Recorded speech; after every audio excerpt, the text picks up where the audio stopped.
I suppose now we should read what happens.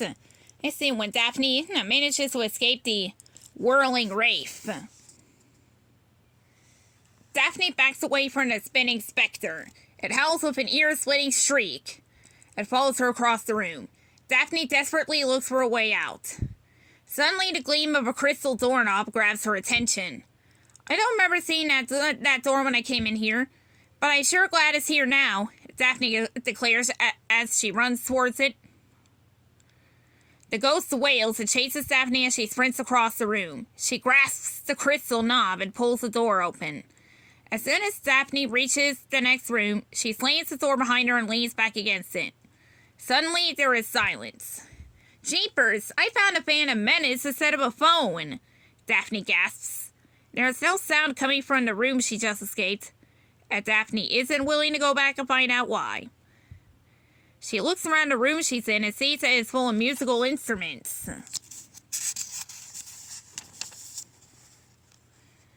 A set of string quartet is in one corner of the room. A baby grand piano and an antique harpsichord are in the middle of the chamber. A giant pipe organ dominates the whole wall. And as usual, there's no phone, Daphne sighs. Suddenly, the pipe organ begins to play as if by invisible hands. Jeepers! Daphne jumps in surprise. Then she laughs at her fear. Oh, it's probably like one of those self-playing pianos. The piano and harpsichord suddenly begin to play a waltz all by themselves. Then the string quartet joins in too, but no one is playing the instruments. Daphne runs back to the door. She tugs on the crystal knob, but it's stuck. The shrill sound of a violin makes Daphne turn. Every musical instrument is in the air flying toward her.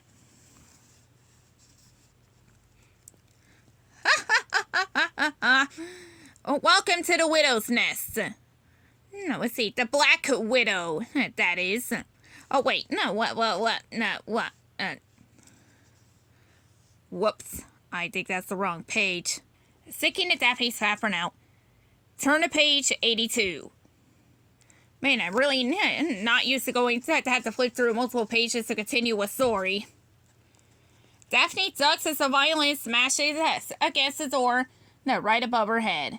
She finally gets the doorknob to turn it, and she escapes back into the adjoining room. She braces herself to face the spinning specter once more. Well, this isn't what I was expecting, Daphne admits. The ghost is gone. So are the old ladies with the crystal ball. For some reason, the room is now decorated in the Art Deco style of the 1920s. An elegant lady dressed in flapper fringes lounges on a couch. Hello, dear, the woman says.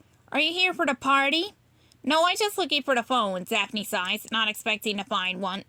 Oh, it's just over there, the woman says and points to an old-fashioned telephone on the table. Thank you. Our van broke down in front of your house, and Daphne starts to explain. She stops when she tries to pick up the phone, and her hand faces right through it.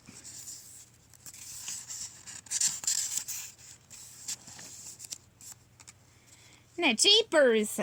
Daphne exclaims. She snatches her hand away from the phone as if it were a cobra. You must stay for the party. We're starting to bring the house down, the woman says. No thanks, Daphne replies. I'll just find a phone in another room. Daphne starts to walk toward the door. She doesn't know if it will take her back to the music room or some other place in time. As soon as Daphne takes a step towards the doorway, it stretches away from her. Instead of being 10 feet away, now it is 20 feet. This place isn't just spooky, it's kooky, Daphne declares. As soon as she makes another attempt to cross the room and reach the door, it retreats before her eyes. I'll never get out. Every time I look at the door, it gets farther away.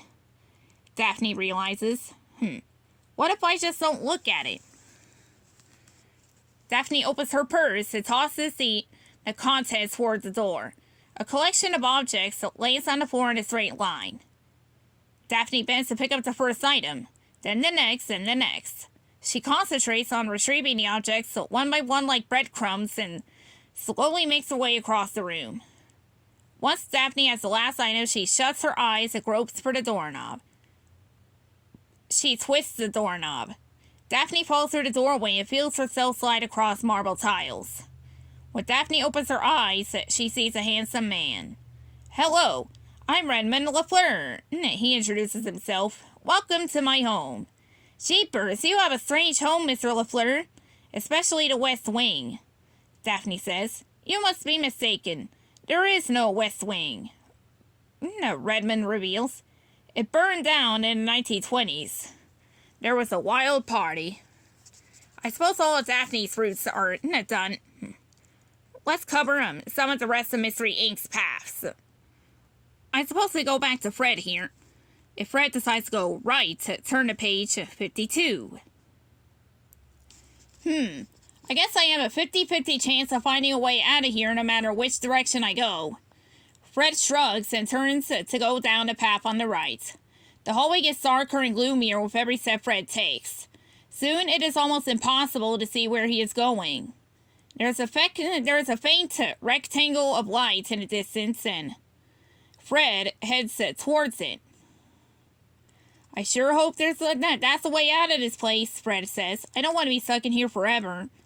When Fred reaches the spot, he is relieved to see that it is a door.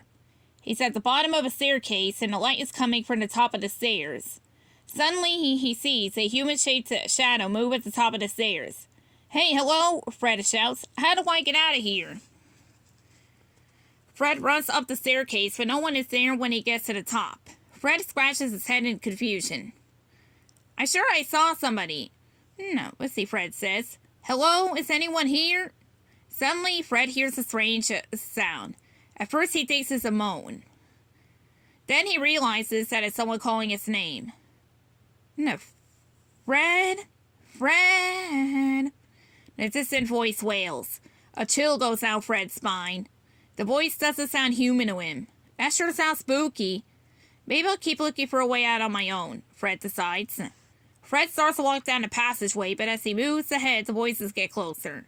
Fred doesn't want to go back the way he came. He noticed no way back out in that direction. No way out back in that direction. He has to go forward. Fred, the voice shouts from behind him. Yikes! Fred shrieks and jumps almost to the ceiling. Fred, it's me, Daphne says. I heard you call out. I was trying to find you. I'm lost. No, what do you know? That makes two of us, Fred confesses. Oh no, I was hoping you knew a way out of here, Daphne groans. I've been looking, but so far no luck, Fred says. Well, maybe we'll have better luck if we work together, Daphne suggests. Okay, Fred agrees. I've got a plan. Now don't split up. The two friends start to walk down the passageway. They don't get far. Suddenly they hear a spooky noise. Daphne gulps in fear, but Fred isn't afraid. It's probably the gang looking for us, Fred concludes. Hello, here we are, guys. But it's not their friends who find them. See, Daphne, are you in here? We found a phone. Fred, no, oh, wait. No, they didn't. I gotta read the corners.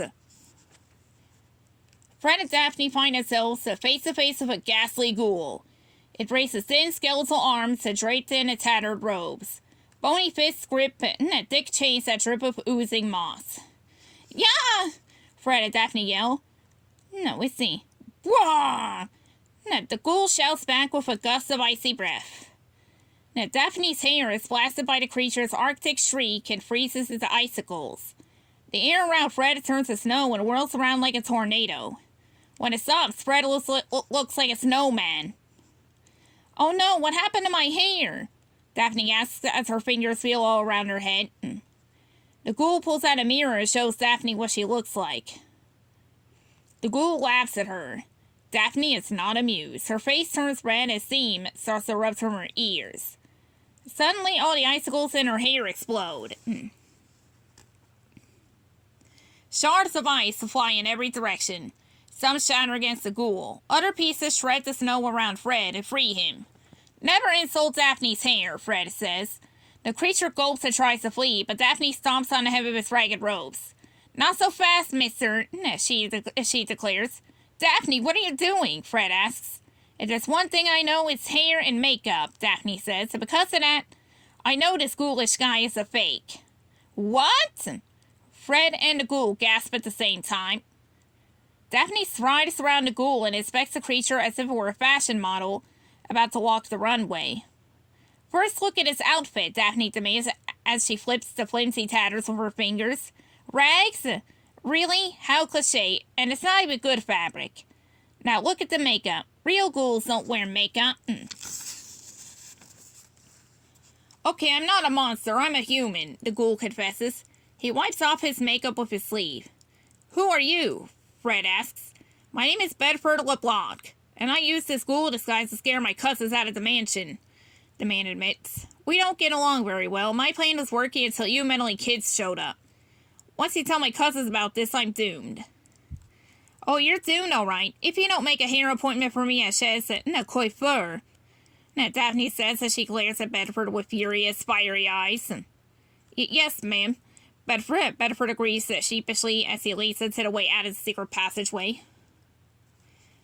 End of yet another path.